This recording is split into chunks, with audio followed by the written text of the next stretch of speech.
next Senate president after Senator Cynthia Villar backed out of the race. We need to have a supermajority.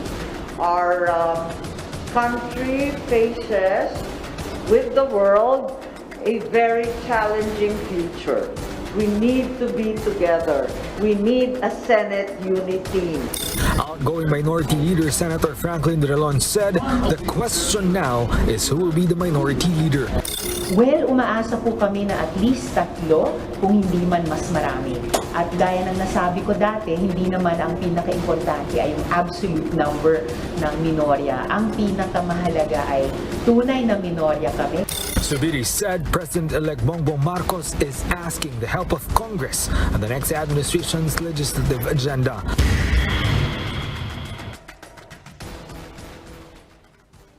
The incoming chief of the PCOO, Attorney Trixie Cruz Angeles, says they will consider the accreditation of vloggers to cover Malacañang. How will this affect the daily coverage of the palace? We discuss in this episode of The Chiefs.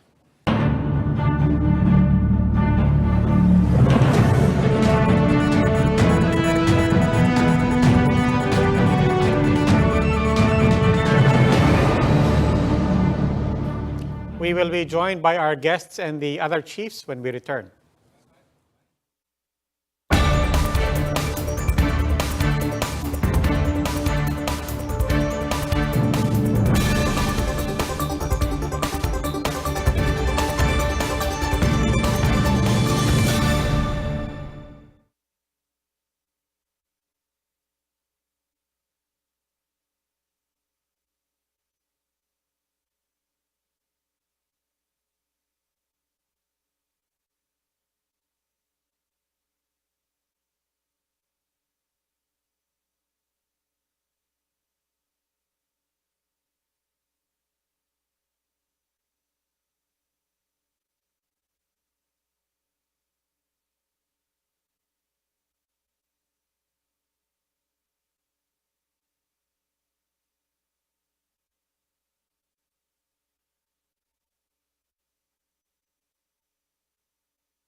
Welcome to the Chiefs. Ako po si Robbie Alampay. With us online, Ami Pamintuan of the Philippine Star. She's joining us from Manila, and joining us from Quezon City, Lucy Cruz Valdez of News 5. Tapos maya-maya po sasamahan tayo sa Mandaluyong ni Ed Lingao of One News. Chiefs, happy Wednesday. Evening. Good evening. Anong balita, Ami, sa Senado? Tapos na ba boxing? Suko na si Sumuko na eh. Senator Villar. Gusto daw niya ng gusto na daw niya magpahinga. Ayaw na niya ng gulo. Give up na siya. Pero di ba, and even prior to Senator Villar speaking kanina, kagabi, nag-meeting na raw with incoming President Ferdinand Marcos Jr. Pinag-uusapan na legislative agenda. Yes, and ang nandun mukhang yung magiging incoming Senate President, si Mig Subiri. He was the one. Anything sa mga supposed committee chairmanships Siyempre, na nakita mo? Yung problema ngayon, na-bypass yung mga bagong COMELEC commission. Oo nga eh. Malamang baka palitan na. Chairman and yung COA. So ito And Migs is really asking also that the new administration be given the option to choose its own appointee. So I'm not clear on that, di ba? Parang ano ba yung doon, LCV? Pinakiusap ba ng incoming president or mungkahi ba to ni Mig Subiri sa pagkakaintindi mo? Hindi ko alam eh. Ayoko magsalita pero hindi ko alam kung sinadya na walang quorum or di ba? Hindi natin alam. I guess we'll never know. But it was discussed, that much is clear. It was in fact discussed to give the incoming president, well, supposedly, as they say, the free hand. Oo. Well, anyway, kailangan nating bantayan yan because especially these are independent constitutional bodies as well. I'm sure we'll talk about that in the future. But for now, joining us is Presidential Advisor for Entrepreneurship, Joey Concepcion. Good evening and welcome back, the Chief Secretary Concepcion. Good evening. Hi, sir. Good evening. Good evening. First, sir, if you don't mind, speaking of continuity, you have been Presidential Advisor on Entrepreneurship. Is there any talk, is there any invitation for you to continue to lend your wisdom to the incoming administration? Well, I'm actually not a secretary. I'm not in the cabinet. I'm just a presidential advisor pro bono. No? So whether I will continue my role or not, the Go Negosyo movement has been around for 16 years. So Secretary Pascual, Fred Pascual, who is now the new DTI secretary, we know each other quite well. No? And he has been attending, in fact, the Go Negosyo events for quite some time, even as a mentor. And we've communicated since he's been appointed. And I continue to sit in the MSMEs Council and as BSC and BAC chair. No? So whether the position is there or not, our role continues. And this is primarily private sector driven. Of course, the title of an advisor always helps speed up things. No? And my role in the health sector, that was not an appointment given to me. It was just something that I had to, put forward, especially during these 2 years of pandemic, really putting together the private sector to fight that the economy continues to open up. Because in the end, the lives and livelihoods of our people are at stake. So the role that we played was not in my designation as an advisor for entrepreneurship, but was necessary to do so that we can survive this pandemic. And if you look at it today, the Philippines has been ranked by CDC as at risk level 1. No? That's very low, no? Compared to the other countries that are as high as risk level 3. So I guess this administration has accomplished a lot, especially in this pandemic, especially with the help of Secretary Duque and Galvez. So the private-public sector partnership is really important moving forward, even into the next administration. Sige po, let's continue in that vein, particularly in helping the economy to recover. Ano nga po ba ang advice nyo sa incoming government, particularly DTI? As you mentioned, you've reached out as well. Ano po ba ang mahalagang panimulan natin? Well, we had a series of discussions during candidatos, and I think it's with partnership with Channel 5. We clearly saw the vision of President Marcos on his goal to really help bulk of the business community. And sometimes when you look at the business community, it's just the medium and large. But 90% of that, the real business community, if you include the micro and small, that's a huge impact. And in fact, if I were to gauge that 31 million voters, bulk of those are who voted for him are micro, small, and medium enterprises. No, so they look forward to maybe what we've been trying to achieve. No, creating greater prosperity for all. No, so open the economy not just for us large corporations, but embracing also the micro and small. And that's, I think, going to be the trust of this administration. And here we are to support that goal. No, alleviating poverty starts really with these small entrepreneurs, that we have to move up the chain. Well, for the short term, small, micro, large corporations are now having problems sourcing a lot of supplies. What's the situation? Maybe you can tell us. Well, unfortunately, you have this Ukraine-Russia crisis, which has really pushed all commodities from energy, fuel, and wheat is one example I was sharing earlier, that the prices of wheat per ton has gone up from $250 to as high as $550+. And that's huge. So many of the people in the manufacturing businesses right now, in food especially, cannot pass on all of these increases to the consumer because the consumer will stop buying our products. So we have to do it gradually. Our margin squeeze is really, we're not really making money now because we have to try to pass on gradually the increases to the consumer to prevent a slow demand for these products. And that's what concerns me in the Philippines today, that this inflation is happening. And the challenges, of course, you mentioned restaurants. I've gotten calls from Eric Teng about the supply of bread and all of that. The supply is, we have a lot of wheat. It's just that the prices are moving up. What can be done? Because there's also warning. Experts are warning, not just in the Philippines. There is a looming food crisis. Is that something that we really have to worry about? I wouldn't get worried because I think we are a rice-producing country. If prices of bread are high, what happens? People shift from bread to rice. So there are other alternatives. I think this is where the agricultural sector should step up. Our own basic food production has to step up. This is the chance we have right now. And this is, I think, the trust of the administration of Marcos. So, and I think moving forward, bulk of the large corporations will have to try to weather this this storm.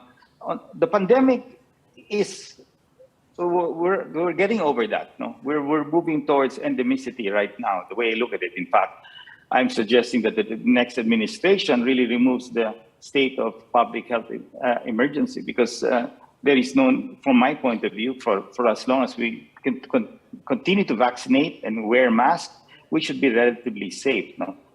The key is really opening the economy more and creating more mobility. There are still a lot of people who want to work from home. We see some resistance from our own employees who prefer to work from home. So there's been compromises, but we have to get people back to work because as they go to work, they create mobility and that helps stimulate the economy because they ride on public transportation, they eat in the canteen. So you can, these are very important activities that will help stimulate the Philippine economy.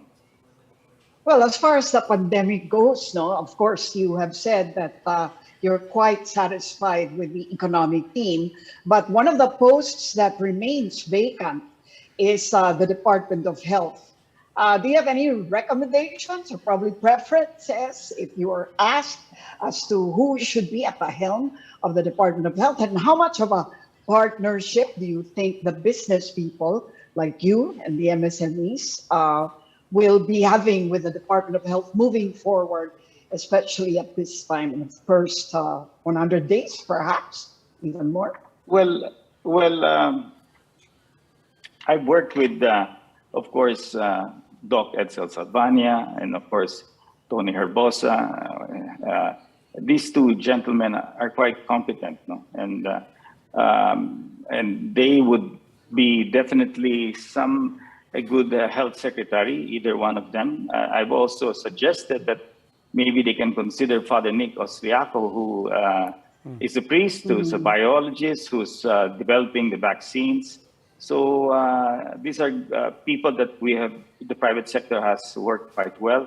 So they would make good health secretaries and DOST. So these are just suggestions, no? And I'm sure the BBM team has their own list. But coming from the pandemic and seeing how the relationship between the private and the public sector really moved forward and really succeeded, I have to say that we did succeed, no? In not eliminating COVID, because that's still going to be around, but really taking us to a level that we are now opening up very much the Philippine economy. Tourism is back with a vengeance, I would say, because I am not right now in Madrid for a marriage, a wedding. So, I mean, everything is so full coming here. The planes are full.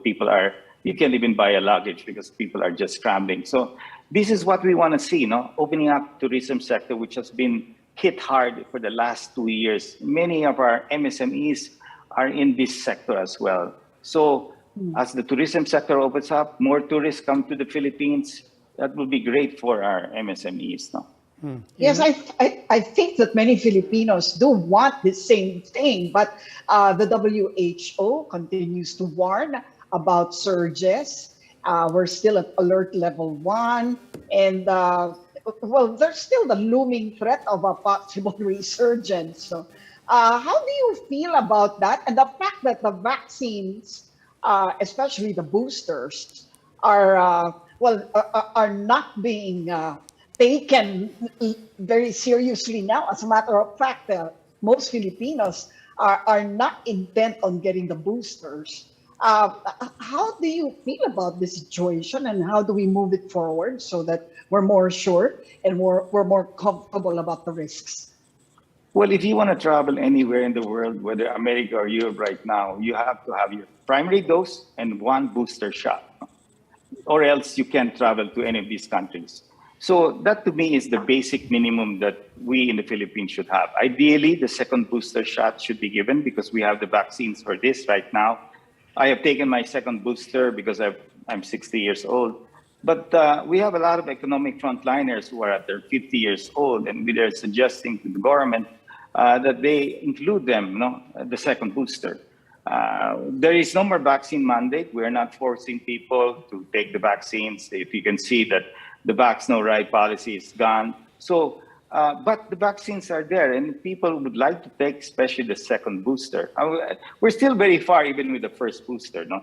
But complacency and overconfidence maybe is with many Filipinos today because they see the case level really at a very low level, considering that we had a national election with huge rallies, and they were not social distancing. They were really, really close to each other. And if you look at the cases, it's creeping up, but it's not alarming. And I think we should change our mindset, no? And I've been saying this, why are we in a public health emergency when our case levels are low? Octa predicts that it will go up, but it's not going to be alarming. Yes, maybe the new variants are more transmissible, but the bottom line, these variants are mild. No? It's the same. So, like here in Europe, people get sick, they stay home, and they go back to office after 5 days. No? So that has to be our mindset already. We have to accept the fact that these variants are going to be there for quite some time. We have to continue to wear masks. Okay, booster shots for those who want. We can't force people if they don't want to be vaccinated anymore. But at least if they have their 2 primary doses and 1 booster shot, so be it. And maybe moving forward, the government will not support vaccination anymore, but allow the pharmaceutical companies to sell these vaccines in the drugstores. No? And we just buy, like similar to our flu shots or whatever required. We just buy from the the drugstore. So I think this mindset change of living with COVID should move in this direction, in this manner. And the economy opens up completely and allow greater mobility. You can see now that they follow the standards of arrival tourists. I mean, now we are now also accepting foreign tourists, provided they have their primary dose and their booster shot. So it's a common denominator right now. So I think we are on the right direction, but we have to now try to change our mindset and say, look, COVID is here to stay, but it's going to be mild, provided the hospital occupancy and we don't overwhelm the hospitals, then there should be no lockdowns. We should never bring up our alert levels anymore. In fact, we should remove alert levels because it doesn't make sense calling it an alert level when there's nothing to be alerted for at this point in time. Mr. Concepcion, you mentioned the success and the progress of public-private partnerships, and really this was not just limited to addressing the health crisis. It was also it crossed over, of course, into an economic crisis and addressing the needs of education as well. But much of that success is on the level of cooperation that came together. But how much of the public-private partnerships have actually been institutionalized, or how much of it and what aspects of it need to be institutionalized? Well, moving forward, the way I see it is that, for example, in vaccination, we participated in a very huge way. We basically purchased the vaccines for our people, both AstraZeneca and Moderna, the Razon Group as well supported that program. Now, moving forward, we would still entertain the idea of buying vaccines for our employees, provided that the protocols are clear on the use of these vaccines. And we will try to measure also the level of demand that our people, the willingness to take it. Because if the level of infection is at this current level, the tendency for most people is to just hold back and wait and not take the vaccine. So you can't force, and this administration is not going that direction. So I think vaccine, we will continue to encourage, we will continue to support vaccine purchases if we see the need for it and the demand for it. As to health protocols, I think face mask is a key element in this war against COVID. Filipinos complied. Compared to America and Europe right now, hardly anybody wears masks here. But in the Philippines, the research done by Okta shows that Filipinos will even wear masks a year, 2, 3 years after this pandemic. So it's become a habit for many Filipinos to wear face, which is good. So they know when it's risky, they will wear the face mask. We don't need to set so many guidelines and rules because Filipinos are very aware of this issue and the safety measures that we took over the last 2 years. Mr. Concepcion, the members of the incoming members of the economic team have been widely applauded by the business community. Are there any particular measures that you're hoping they will prioritize, maybe the first 6 months? Well, I think we have these wage increases that are coming due, and the industrial piece is very important. And so the role of Benny Leguesma, who is the new incoming labor secretary, plays that very important role. So the Department of Trade and Industry, of course, DOLE, will play that very important role in managing through this crisis, because we have inflation. Wages are going to move up because of this inflation. So we have to strike that balance whereby who can afford to give these wages. And my position that I brought forward is that let's help our micro entrepreneurs. Okay, let the medium and large, maybe they can take care of it, of course, but we have to balance how much can we pass on to this sector, because then they will pass it on to the consumer as well.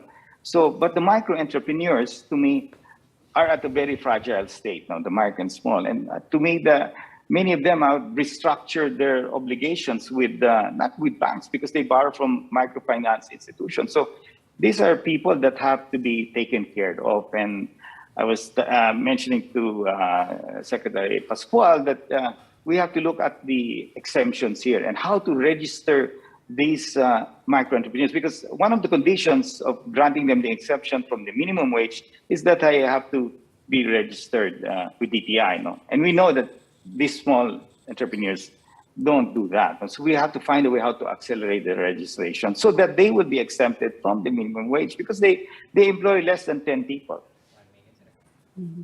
And of course, there's the debt, no? If we're talking about the economy. And Finance Secretary Dominguez has also put forward a plan to, at the very least, defer the reduction of income taxes. Defer some of the provisions of the train that essentially will reduce income taxes, and hence, in effect, the people will have to bear the burden of these taxes for a couple more years. What do you think about that plan? Well, one, of course, we borrowed money because of this pandemic, and that's taken us to a couple of trillion pesos. No? And if you look at our debt level, it was at 12.3 trillion, and now it's going to hit about 13. But there is really nothing wrong with debt. Pandemic, because of that, we are now back to a normal life. No? Now we have to maintain that. So that's very important, because if we slide back, then we waste all of that funds. So vaccination and face masks are mandatory.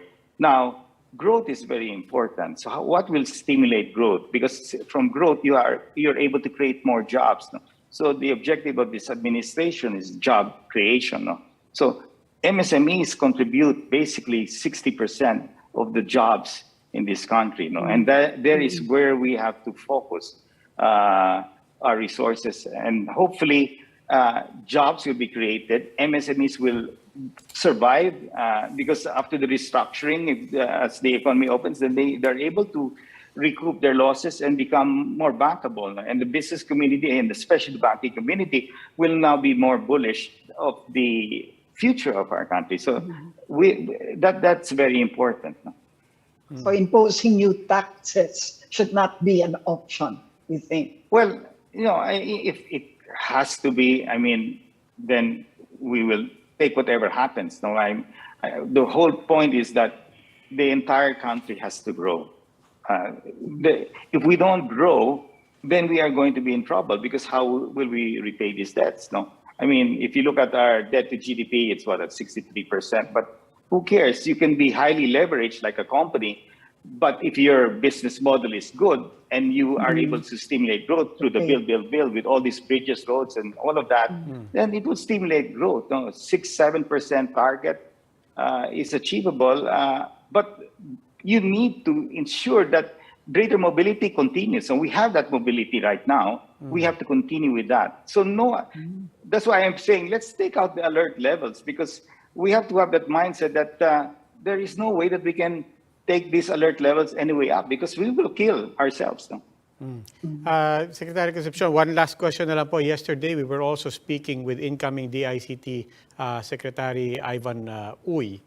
And among the things that we did touch on was the fact that one thing that happened during the pandemic was that it forced and really compelled more Filipinos online, now part of the digital reality, but not necessarily all part of the digital economy, not necessarily inclusive economically for everyone. What are the opportunities that you see there, and what are the remaining risks and challenges for Filipinos now being part of a global digital economy? For a while I was worried, a couple of years back, how can the Philippines transform itself to a digital economy similar to America? And what America had was that every American had a credit card. So what this pandemic did was to really push everyone to have a GCash, PayMaya, etc. digital payment. That to me was the game changer. And you can see even a sari-sari store where everybody has a GCash. So that now is technically your digital debit card, the way you see it. So that is transforming and elevating people to go into these digital platforms. So to me, I never thought that GCash, PayMaya, etc. would do great. Look at their market value today. And it is technically replacing the credit card that the Americans had that enabled them to transform their economy to a digital economy. So we are on the right track. It is happening as we speak. Sari-sari store vendors, etc., and all of these merchants have GCash accounts, no, and PayMaya accounts. So that is what we want to see. So these platforms will really start to really grow. In fact, we have a digital summit that's being organized pretty soon, and we want to really ensure that many of our micro, small entrepreneurs understand how to maximize the potential. Teaching them how to set up a GCash payment account, all of them have it. Now, how to use it, how to maximize your reach to the different customers out there using different platforms like Shopee, Lazada, etc., and so many others that are now sprouting out. So I think the transformation towards the digital economy in the Philippines is happening and was triggered because of the pandemic. Okay, Mr. Concepcion, maraming salamat po. Thank you. Maraming salamat. sir. Thank you, thank you. Mr. Joy Concepcion, of course, is President Duterte's advisor for entrepreneurship. Please stay with us. The Chiefs will be right back.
Welcome back, the Chiefs, here on One News. Ako po si Robbie Alampay. Kasama pa rin po natin Lucy Cruz Valdez of News 5, Ami Pamintuan of the Philippine Star, and now with us from One News, Ed Lingao. And joining us is our guest, former presidential spokesperson, Attorney Edwin Lacerda. Sir, welcome to the Chiefs. Good evening. Good evening. Edwin. Si Ed ang may unang tanong. Kumusta ka? Well, sir, I used to be a member of the Malacañang Press Co nung panahon ni Cory Aquino pa eh. Tagal na nun I shouldn't have said that. Ako rin. See, also Ami, Ami used to be the president. Yes. Now, in Junior Duterte administration, there was a proposal to allow bloggers to be accredited in the press corps. That was thumbed down by the press corps, and now you have a renewed push to have bloggers and vloggers be included in the press corps. Your thoughts on this? It was also raised under our administration. Si Mia Gonzalez then was the president of the Malacañang Press Corps. There were bloggers who petitioned me if they can be included, and I said innocently yes. And then when the Malacañang Press Corps heard that, they asked for a meeting with me. Mia spoke to me, and she argued why we shouldn't have bloggers. So essentially, the problem with bloggers being part of the Malacañang Press Corps is the main issue is one of accountability. Unlike, for instance, Philippine Star, Channel 5, you've got accountability there. You've got editors-in-chief, so you've got people that they can answer for. Here in this case, it's just really a one-man team where you do it. And the other thing, what exactly would the bloggers be doing that it's not being done already by the traditional media? You're basically doing news reporting, but on the side of the bloggers, it's primarily opinion yun eh. Yes.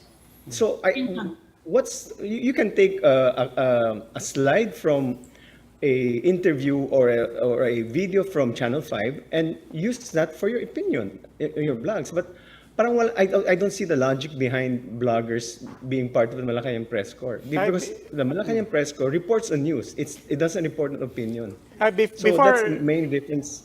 Well, obviously, this reflects their distrust of mainstream media, no? And they have said this unabashedly, I think, no?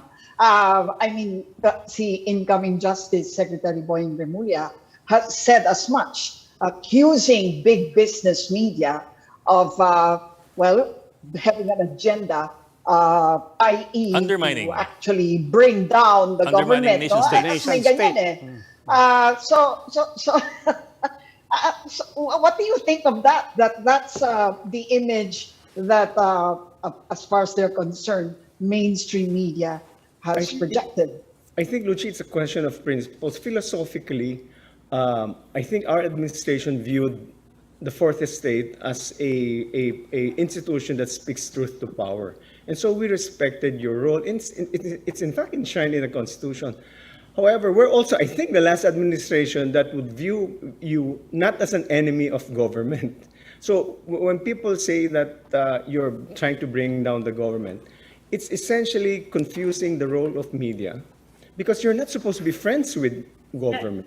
You're supposed to be, the relationship is one of adversarial, because who's going to hold us to account unless you report on what you view are the inadequacies or the anomalies of the government. So that role, we recognize it quite succinctly. And in fact, Pinoy might have been offended by some media personalities, but never did he try to put down or try to shut down the Fourth Estate, because it's a major player, a partner in nation building. Secretary, so that's where we differ.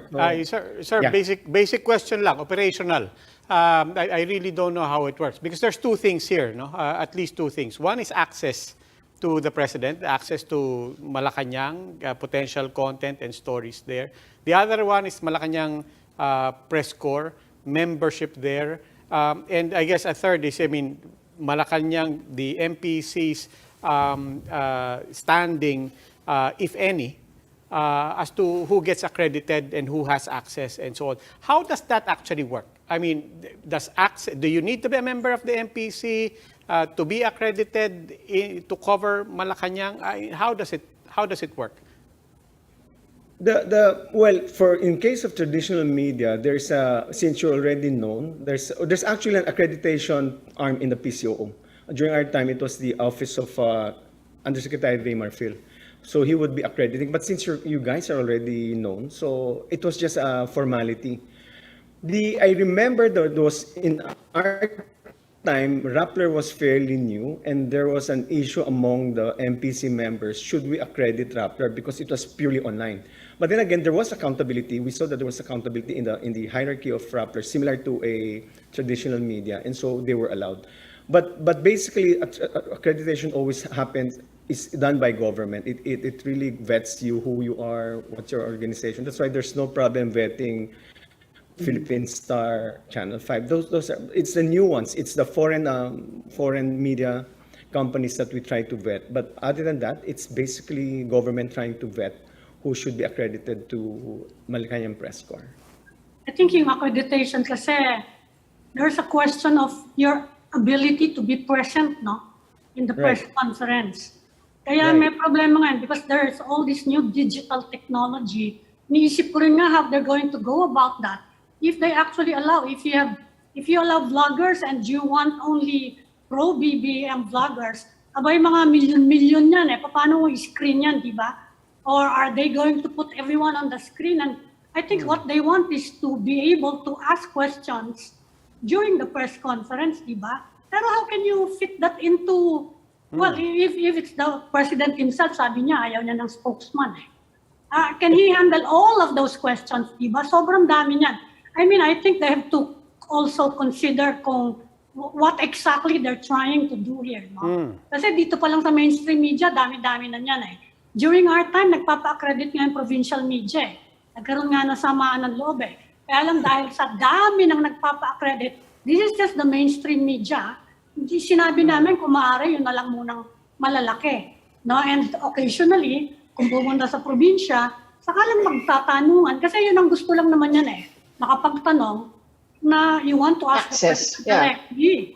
Di ba? Kaya lang how is that possible? Kaya, kung hanggat maaari naman, di ba, papayagan mo lahat yan eh. O sige, gusto niya magtanong eh. Meron pa nga yung public di ba? Merong at one point, meron pa yung public discussion na anyone can ask from the public eh, di ba? But it's so hard, di ba? Hindi ba? Napakahirap nung, I don't know, I think they have to still finesse this plan, no? Pero, you know, I mean, when it comes to asking naman directly, you can email naman your government officials. So I think talagang... Siyempre, gusto nila yung actual, yung live. Yung diba? content. Yung live Mahalaga yung content. Isang tanong, isang sagot. Saan ang problema eh? Baka gagawin online. Exactly. Part of it will be online. Yes. Operationally kasi mahirap yung sinasabing wala siyang spokesperson. Mahirap sa yan kasi hindi naman trabaho ng presidente maging deal direct. Even the spokesperson will have a problem, no? If you have kahit 1,000 vloggers yan eh. Paano? Everyone will want to have a chance to ask a question. And you know, there's a law, we have a law as the Sagisag law, which requires a government official to respond within 15 days to any query from the public. Yes, sir. So, you know, that never happens.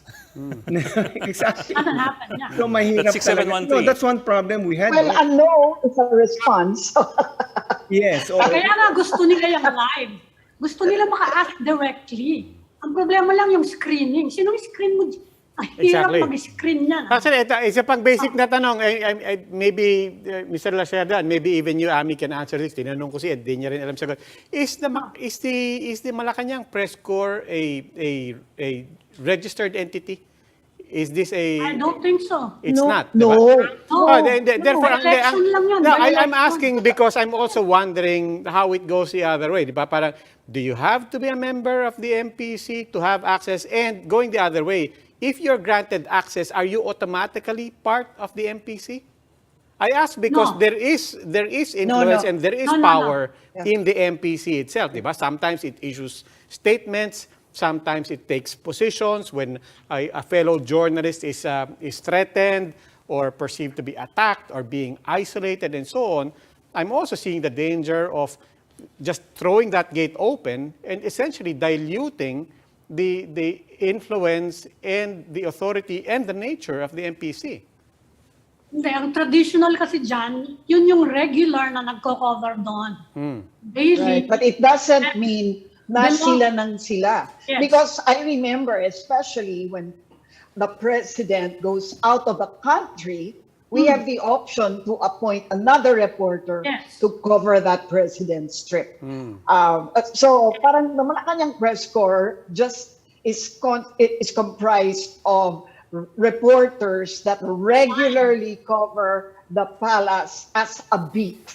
Oo. Right? As a beat, And of yeah. course, Right. siyempre, by the nature of their assignment, lahat ng press con doon, sila yung may access. Oh, Ganon. but Kaya lang naman ganyan yan Yun na nga dahil because of the limitations of space. yes, Pag magpe-press con ka, So that, hindi sama mo Right. mundo Di ba?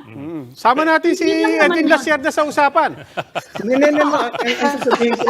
sasabihin ko lang, yung sa Malacañang press corps kasi, in so far as government is concerned, yung mga internal sila, wala kaming pakialam dyan. We respect kung sino yung na-elect nila. Tapos ang relation lang namin sa kanila, kunyari may problema sa transcript, let's say, may mali ang pagkasulat, we call their attention and there's always a healthy discussion. And they correct if they're wrong. And media will tell us, tama yun, they'll insist. So, but we respect that. So, wala kami talagang pakialam internally kung sino, and we respect that. So, ano lang talaga, we deal with the officers of the Malacañang Press Corps, and very harmonious naman talaga. Kahit na, let's say, may mga opposition papers doon, yung sobrang banat kay Pinoy, we still respect the beat reporter there. Kasi isang ulang yan naman talaga So, wala kami, we regard them as a necessary component of nation building. Sir, I get your okay. Practical problems aside, I get your point about accountability or the lack of it as far as vloggers are concerned. However, vlogging is a platform. It is not necessarily a process. In other words, a vlogger can actually do judicious journalism if he wants to. In the same way that journalists can also be terrible reporters. Diba? So it may not necessarily be be a case of a vlogger simply being untrained or not being able to do a good job in journalism, or assuming that reporters do good journalism. But you're talking also of it's training. accountability. Oh, that's why it comes back to accountability. Diba? I mean, you know, Yeah. you're Go talking ahead. of training. You guys have training in journalism. In fairness, you were trained. Yes. You have ethics, and you're Well, sir, not actually everybody. comparing Meron ding mga wala. Not everybody. Pero walang training, to be honest. No, I mean, I think we have to admit that.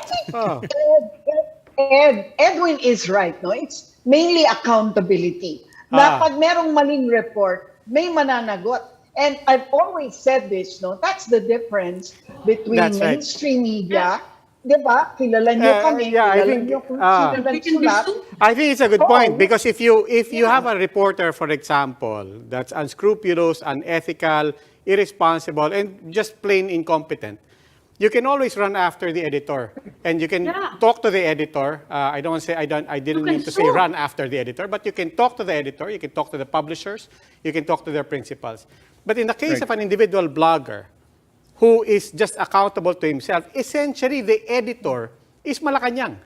Di ba? Essentially, if this person goes quote-unquote out of line, the editor is ultimately Malacañang. Kaya nga gusto nila. May question ako, no?